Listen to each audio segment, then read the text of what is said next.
Now, let's take a look at what's going on with pricing in the Tri County area. And what you see here, this is the last 2 years. The red column represents the active listings, the blue column is under contracts, and the greens are solds. Now, I'm comparing January versus last January. And you can see here that the median active list price is $640,000. By the way, that's basically flat, up $1,400 from a year ago. The under contract uh, median is 629,000, which is up $15,000 from a year ago. The solds are 620,000, which is down 25,000 from a year ago. Now, I would argue that because we're seeing this price down 4% does not mean the market has gone down 4%.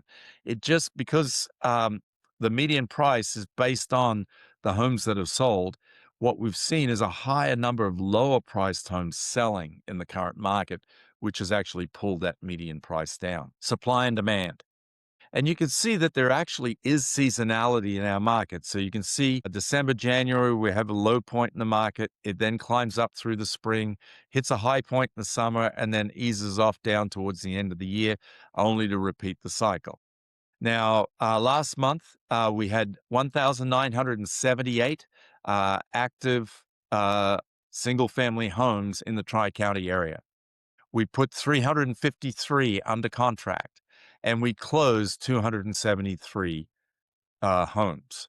Now, by the way, that 273 actually represents 546 transaction sides, because there's two sides for every sale, right? A list side and a buy side. So how many did you need in order to be on track for your goals last month? Because whatever number you tell me, they're there. It's just about, did you get your unfair share? Now, if we look at month supply of inventory, you can see here that actually the supply has actually dropped. So a year ago, we were at 4.6 months of inventory to last month being 4.1 months of inventory.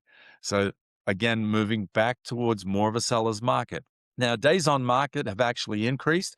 We went from 88 days on market last year to this year, 105 days on market. So with that being said, what conversations are you having with your sellers? For example, knowing that your sellers are going to be on the market longer, what are your systems and what's your communication plan for communicating with your sellers for a longer period of time in order to get their home sold? By the way, as I mentioned earlier, what's the conversation you get to have with your buyers about days on market and what that means for them? Thanks so much for watching. Please subscribe and join us as we continue to build careers worth having, businesses worth owning, and lives worth living.